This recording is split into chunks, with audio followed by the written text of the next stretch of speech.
Shalom, selamat pagi Bapak Ibu Saudara-saudara yang kekasih dalam Tuhan. Senang bisa berjumpa kembali pada pagi hari ini dalam program Renungan Pagi Suplemen Jiwa yang menyegarkan, menyehatkan, dan meneduhkan jiwa kita.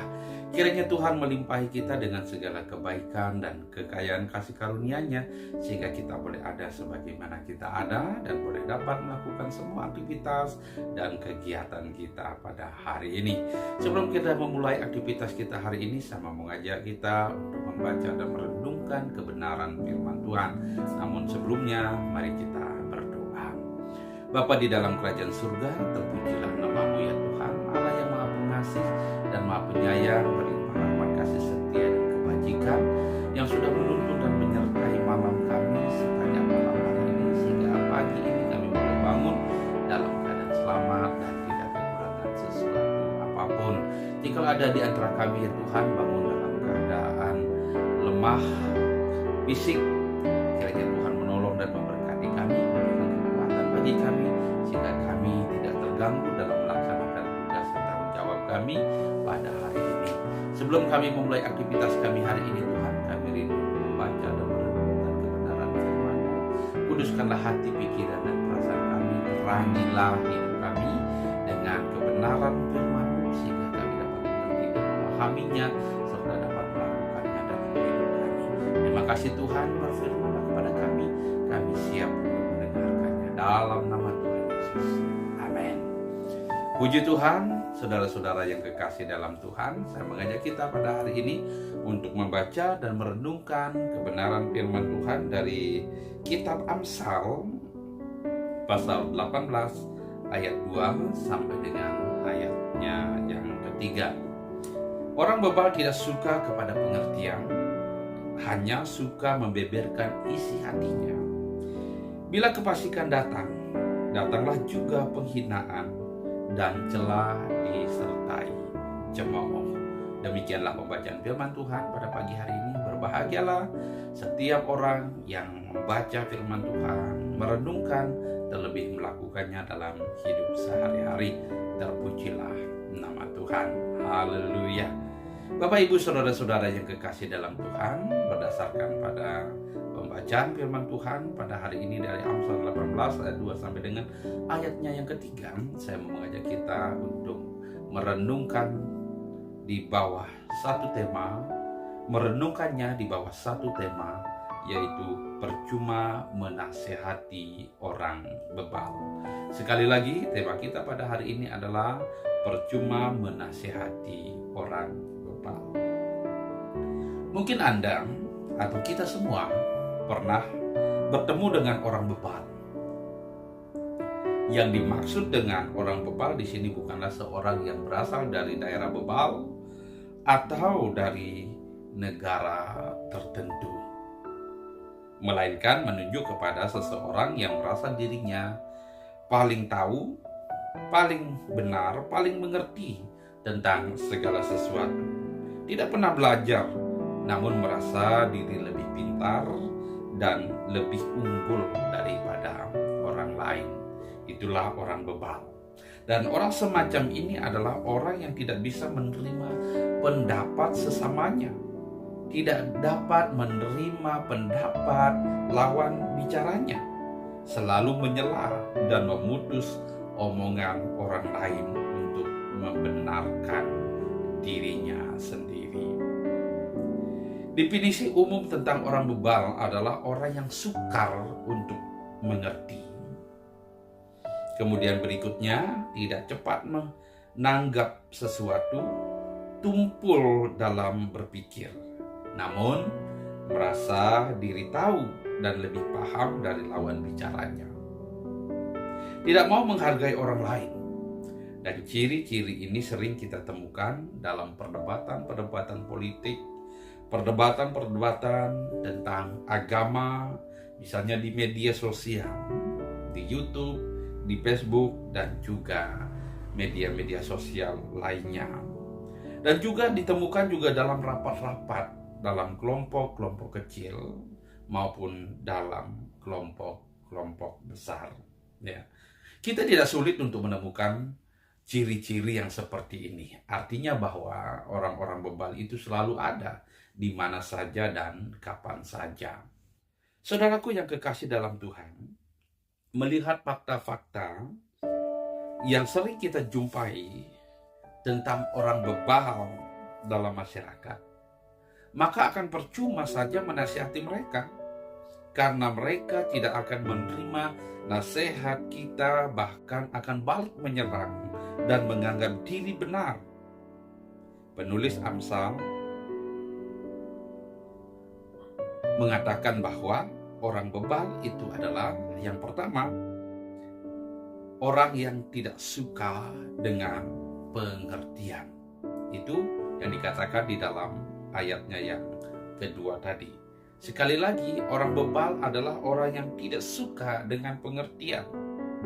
Buat kita, itu akan membuang-buang waktu saja untuk menasehati dan memberi pengertian kepada mereka, karena mereka tidak suka dengan pengertian.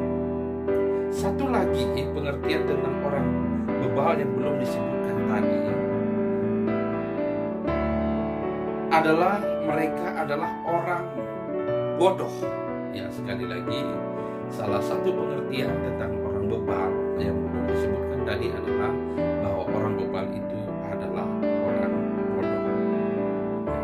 Pengertian orang bebal ini cocok bagi mereka yang tidak suka dengan pengertian. Jika kita mau menasihati mereka sampai terkuras semua energi kita, mereka tidak akan pernah mau menerima. Sebaliknya, mereka justru mau menggurui kita walaupun pengertian mereka salah tentang sesuatu yang mereka sampaikan. Mereka memiliki rasa percaya diri yang sangat tinggi dalam kebodohannya. Jadi senyumin saja dalam hati. Itu lebih baik daripada berdebat tanpa hasil. Sekali lagi, percuma kita memberi pengertian dan berdebat dengan mereka, karena mereka tidak suka dengan pengertian. Kemudian yang kedua, menurut Amsal, orang bebal itu adalah orang yang suka membeberkan isi hatinya. Menurut penulis Amsal, orang bebal itu suka berbicara, ya. Namun bukan berbicara tentang kebenaran, tetapi meluapkan isi hatinya dalam kebodohannya. Secara tidak sadar, mereka telah mengungkapkan dan mempertontonkan kebodohannya kepada publik, namun mereka sendiri tidak pernah tahu akan hal itu. Ia menganggap apa yang disampaikannya adalah sesuatu kebenaran yang patut diterima, patut diperjuangkan, dan juga patut dipertahankan tanpa menguji kebenarannya. Mereka hanya tahu kulit kacang tetapi tidak pernah tahu isinya. Namun yang dibicarakan bukan kulitnya seperti apa yang ia ketahui, melainkan isinya yang tidak pernah ia ketahui. Dan ini sudah jelas sekali bahwa mereka itu sebenarnya tidak mengerti apa-apa, tetapi mereka merasa dirinya paling tahu dan paling benar. Jadi tertawa saja lagi ya. Jadi tidak usah berpikir terlalu keras untuk mereka, hanya untuk membuang-buang waktu dan energi saja. Senyumin saja, tertawa saja, gitu ya. Jadi saudara-saudara yang dikasihi oleh Tuhan, jika demikian adanya tentang orang bebal itu, maka kita tahu bagaimana kita mengambil sikap menghadapi orang-orang bebal yang suka berbicara tentang agama dan keyakinan orang lain, padahal mereka tidak mengerti sama sekali. Mending kita bertekun melakukan kehendak Allah, menaati perintahnya, daripada debat yang tidak seimbang dan menghasilkan hinaan, celaan, cemooh dari mereka. Sebagaimana Amsal 18 ayat 3 katakan, bila kefasikan datang, datanglah juga penghinaan dan cela disertai cemooh. Jadi demikian saudara-saudara yang dikasihi oleh Tuhan. Ya, debat dengan mereka atau melayani mereka, menasihati mereka. Justru sebaliknya mereka akan menghina kita. Justru sebaliknya mereka akan mencela dan mencemooh kita. Inilah namanya debat yang tidak seimbang. Ini perlu dihindari. Tidak perlu lagi kita membuang-buang waktu untuk menasehati mereka. Karena apa? Sekali lagi, percuma menasehati orang bebal. Demikianlah renungan kita pada pagi hari ini. Kiranya Tuhan menolong dan memampukan kita untuk mengerti dan memahaminya lebih jauh lagi. Tuhan Yesus memberkati kita dengan firman-Nya. Puji Tuhan, mari kita berdoa. Bapa di dalam kerajaan surga, terima kasih kami sudah merenungkan kebenaran firman-Mu. Taruhlah pengertian di dalam hati, pikiran, dan perasaan kami ya Tuhan, sehingga kami tidak menolak pengertian dan kami tidak menjadi sombong dengan membeberkan dan mempertontonkan kebodohan kami secara tidak sadar. Tuhan, sertailah kami dan tuntunlah kami supaya kami berjalan dalam jalan-Mu ya Tuhan, dan kami tidak tersesat.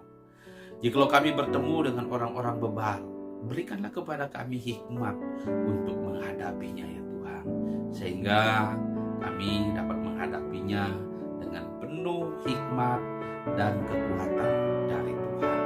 Terima kasih Tuhan, Tuhan memberkati kami pada hari ini, terutama dalam melakukan semua aktivitas dan pekerjaan sepanjang hari ini. Berikan kesehatan dan kekuatan bagi kami. Dalam nama Tuhan Yesus. Haleluya. Amin. Puji Tuhan, saudara-saudara yang dikasihi oleh Tuhan. Senang kita bisa kembali merenungkan kebenaran firman Tuhan pada hari ini. Sebelum kita melakukan aktivitas kita, kiranya Tuhan memberkati Bapak Ibu dan saudara-saudara dimanapun berada, dan tetap semangat melakukan setiap aktivitas kita. Selamat pagi, selamat beraktivitas, semangat bersemangat. Sampai jumpa lagi. Tuhan Yesus